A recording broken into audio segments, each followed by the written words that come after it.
What happens when you get infected with the coronavirus? Why can healthy people spread it? And what are some of the best ways to stay safe? Welcome to China in Focus. I'm your host, Tiffany Meyer. Today on the show, top infectious disease experts answer these questions and more. The novel coronavirus is thus a new coronavirus that's a member of the coronavirus family. You can think of them all as cousins. They each have their own personalities, but they're all related. But this one usually only inhabited animals, went from animal to animal, but this time it jumped to a person, liked what it saw, and then went from person to person, and now it creates this huge epidemic of respiratory illness and pneumonia in China. It likes the back of the throat, down into your bronchial tubes and your lungs. And you begin to get feverish, you don't feel very good, aches and pains, the bronchial tubes get irritated, you get a cough, and if the virus then gets into the lungs, of course, it can interfere with your breathing, and of course, then it becomes life-threatening. Now, in severe conditions, once it's affected the lung to a very severe disease, there's a phenomenon called viremia. And viremia is when there's virus in the blood. We do know now that studies show that it does involve the kidney and the liver. So these are very important things to know. And it's just not the lungs. Depending on the stage of illness, it can affect the liver and the kidney as well. That's not been determined exactly yet. After all, when we see a new virus, we see the most severe cases first. And, it looks as though almost everybody's going to die. And then as we learn more about the virus, we discover, it can cause less severe infections also. So our appreciation of exactly how serious it varies. At the moment, it still looks like a pretty serious virus.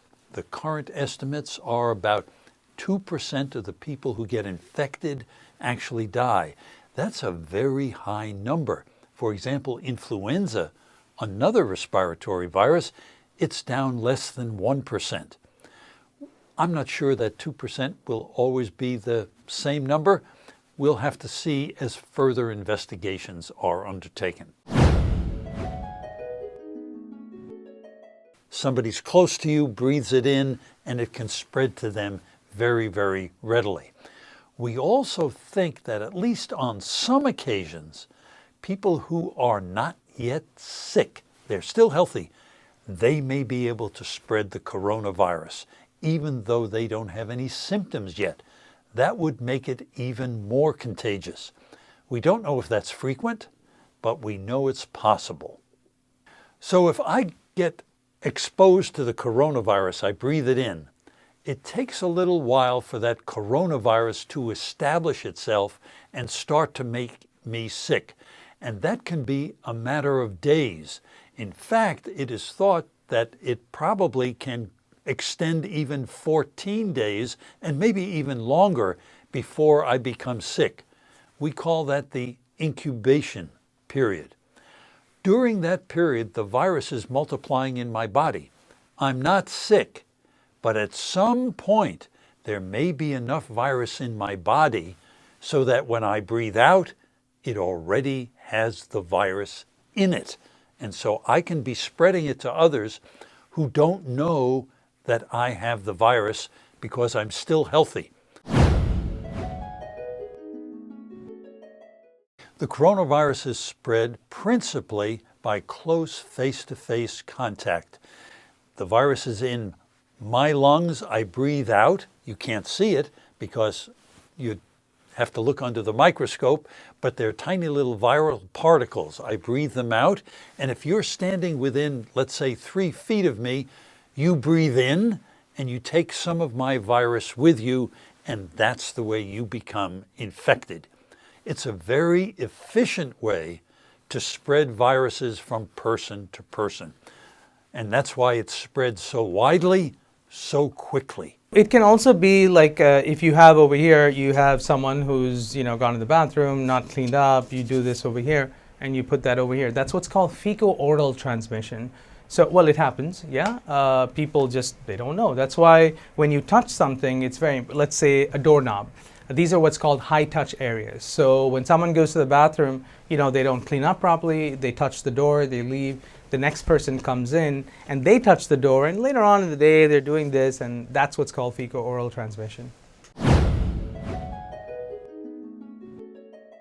Sore throat, cough, fever, feeling poorly, feeling very run down and weak, wanting to go to bed, developing a fever, all of those things can be initial symptoms of the coronavirus infection. They're not very specific, we say, because they're quite similar to what might happen if you got the influenza virus and felt basically the same way. A vast majority of people are asymptomatic. They don't demonstrate symptoms at all. The 15% of the people who demonstrate symptoms, they have a fever, cough, and shortness of breath. So the first thing is try to avoid people who are coughing and sneezing, keeping away from others who might have the virus, doing a lot of good hand hygiene, because if the virus gets on your fingertips and you touch your mouth, that can be a way that you can get yourself infected. If you can't wash your hands, usually you do it for about 20 seconds. That's very important. And in this part of the year, I really suggest people, like I said, it's cold outside. A lot of people tend to stay very close to each other. I tend to advise people not to stay in very close proximity of each other. Other respiratory viruses like influenza can also spread this way. It's really hard to say. I'm just going on what the SARS did. All the respiratory viruses, as we go into summer season, it tends to fade away. But like I said, this is a new virus. We've never seen it before. We're really only 2 months into the illness, so we really have to follow it very closely. Masks are widely used in Asia. It's part of the culture, and it's a sense of courtesy to others. But in effect, they're not very good at protecting you from getting these viral infections. And so that's why our Centers for Disease Control and Prevention doesn't recommend them to prevent influenza. They're just never very good at that. They may provide a little protection, but it's not very strong. Coronaviruses are big molecules, and that's why they're spread through droplets, and droplets drop to the ground. They're bigger molecules. Now, when you ask about the N95 mask, the N95 is for situations like tuberculosis, where tuberculosis are really small molecules, and when you cough, they stay in the air much longer. So that's when you use an N95, and that filters out these tuberculosis molecules. So it's specifically for tuberculosis. In certain cases of measles, you use it as well, but it's really made for tuberculosis. No indication to use that for this disease. At the moment, unfortunately, there's no vaccine available for any of the different coronaviruses. However, vaccine work, research is underway to try to develop one in many companies and our own National Institutes of Health. So we would anticipate, with some luck, that over a period of months, a vaccine will be developed and then will have to be tested in people. That will take a bit longer. And so I think it will take at least a year, even if everything goes well, before we might have a vaccine against this coronavirus. It depends on what type of vaccine is used. There are different types. One is called a live vaccine. The other is called the inactivated vaccine. So live vaccines, what you do is you really attach it to a protein and you give it to a human. Depends on one's immune system. If your immune system is compromised, that vaccine can become alive, and it can really cause problems in people with compromised immune systems. But we don't know where we are, what type of vaccine that's going to come out. So I think that's pretty premature. That's the way it is with most infectious diseases but we'll have to wait and see about this virus.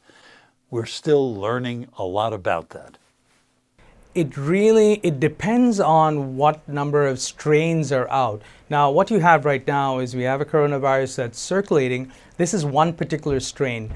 The longer we're not able to contain the epidemic, that's when these strains that are out there, they make small changes in the virus, and that's what's called a mutation. So when the virus mutates, then there's another chance of this patient actually getting infected again because the virus has made changes. Now, this is just a hypothesis. I mean, it really needs to be studied. But the more we have the virus in society and we can't contain it, the more we give the virus a chance to replicate in a different way and form resistance. On average, in my experience, it ranges from 2 to 14 days. So a quarantine is when you are placed in a room, in a place, and you're at risk for developing the illness. You don't have the illness yet, but you can potentially develop the illness. So that's why you're in quarantine. Now, isolation is a different mechanism. If that isolation is when you actually have a coronavirus infection, and that's what's called isolation. Both periods are about 2 weeks that you're kept in these methods. So when someone recovers from the coronavirus, it means the body has produced antibodies.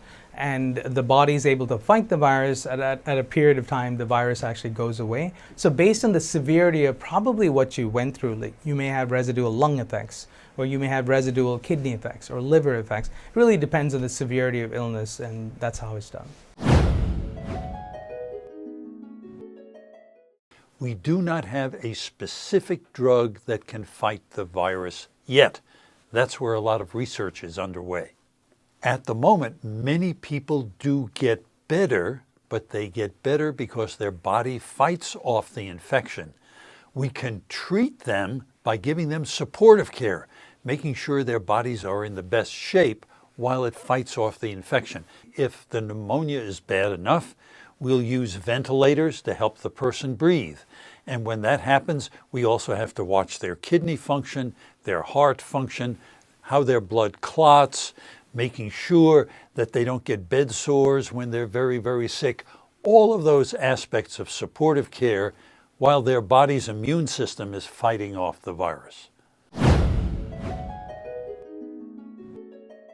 The lung is the basic place where it attacks, and then following that you can have what's called a multi-system failure, which goes to the liver and to the kidney, and that's what's called a multi-system failure. Thanks for watching China in Focus. Don't forget to like, subscribe, and turn on the notification bell, and I'll see you next week.